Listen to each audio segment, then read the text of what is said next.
Hello everyone, thanks for tuning into Sims Workshop. I hope you're all having a wonderful day. Today we are going to be reviewing Sloan Harlow's All We Lost Was Everything. Once again, a huge thank you to the publisher for sending me an arc of this book. I really enjoyed it. So I love when I enjoy a book that a publisher sends me, because then I can review it and, not be like, I'm sorry, I didn't like it. But, in this case, I do like it. Shocking, honestly, that this is not my typical genre. Young adult, yes, but romantic thrillers, that's not really me. But I'm trying to step out of my comfort zone a little bit. There's a limit, okay? There's a limit to how much I'm willing to step out of my comfort zone. But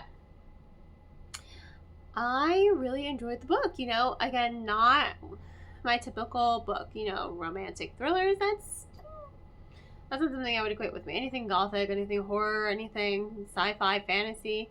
Yeah, that's me. But this, not so much. But I still really enjoyed it. So I do like it when I'm pushed out of my comfort zone sometimes.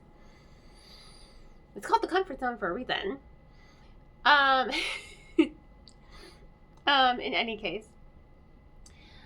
the story follows River, who is half Filipino, so I really did like that. I love that there was some Filipino representation. I'm not Filipino, but I am Hispanic, so whenever there's some sort of minority that I don't really see a lot in literature represented, I always have to just give a nice little applause to that, because I think everyone should see themselves in the book. Now, whether or not the author herself is Filipino, I don't really know, but I have had friends who are Filipino, so I thought that was a really nice, way, especially Arizona. I think that was a really nice little aspect of her character. And then you have Logan.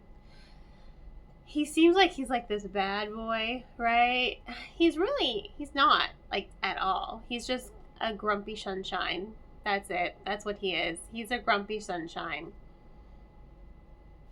He is that trope. I was reading the book and I'm like, what is this making me think of? The grumpy sunshine trope. He is 100% the grumpy sunshine trope. So this is supposed to be a dark romance thriller.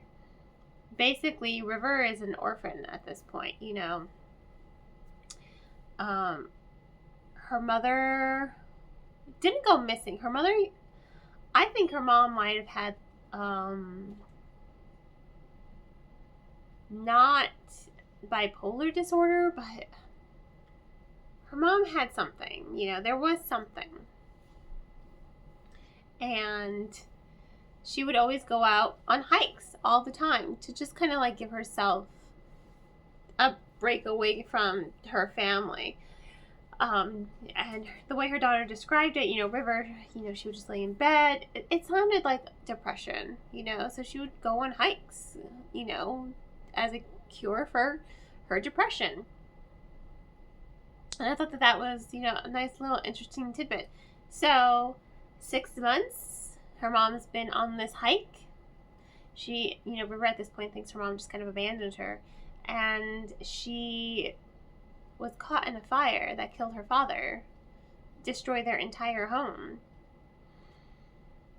So she's an orphan, living with Tita Ana, her dad's cousin, who loves her like a daughter, by the way. I will say this, there really is a really good characterization in this story. I liked the characterization. I think my only real hiccup with this book is the romance aspect, and that has nothing to do with me not really liking romance as a genre.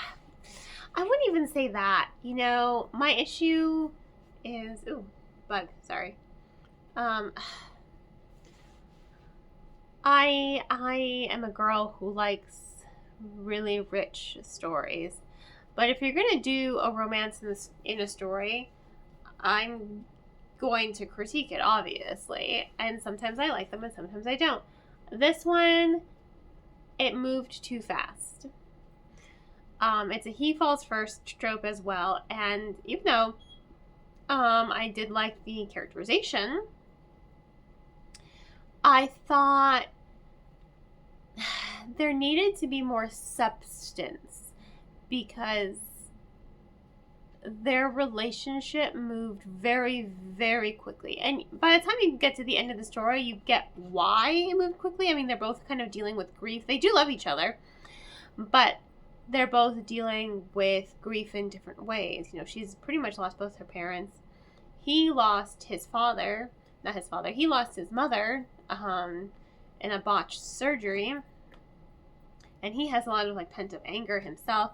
So there's a lot of layers to the characters, I think. I think the romance, like I said, it just moved too quickly for my taste. It wasn't really believable. You know, it was just kind of, okay, we're here. And then all of a sudden you guys are making out in a pantry at work, and I wanted more substance to the romance. That's really my biggest hiccup with the story. Because other than that, I flew through it. Pacing was on point. The plot twist kept coming, and I did not see them coming. I mean, the plot twist with her mother, that I kind of saw coming, because it's like, 6 months, something happened to you. That one you saw a mile away. Plus, she does throw like little Easter eggs here and there. And you're just like, this is an important detail. You're writing it like it's not an important detail, but it's here, so it is an important detail. Yeah, totally. Her mom's dead. 100%. That's not even a spoiler. You know her mom's dead. If she's been missing for 6 months and hasn't come back, you know she's dead. But the plot twist with her mom, didn't see that coming. Her dad, didn't see that coming. There were lots of plot twists I just didn't see coming, and I thought that was really well done. I like when the story kind of keeps me on my toes, and you're just like, what? And Harlow uses misdirection really, really well. I will say this. She uses misdirection really, really well. She made me look in one way, and then this happened this way, and I'm like, what? I will say that. So I liked it, you know. I like the characterization. I like how she handles grief, because these are characters who are dealing with grief. You know, they're dealing with loss. So I like how she didn't just put a Band-Aid on it. I liked the pacing because I blew through this book. I probably could have read this book in one sitting if I had let myself, but I didn't. It was just bam, bam, bam. It moved. It's like a perfect kind of beach read if you're looking for something that's a little bit more mystery versus lighthearted. It does have a happy ending, I will say this. But it's just one of those books that just keeps you on your toes a little bit. And there's a mystery on top of a mystery on top of a mystery that I thought was really interesting. Because again, misdirection was used very well. I think the plot twists were done really well. And overall, it was a decent story. My only gripe is that the romance moved way too quickly. And it needed a little bit more development so that it had more substance to it. That's really my biggest gripe with this book. Other than that, it was a solid read. So yeah, I would go ahead and give this book 4 stars. So, pleasantly surprised that I really did enjoy it. So yeah, check it out.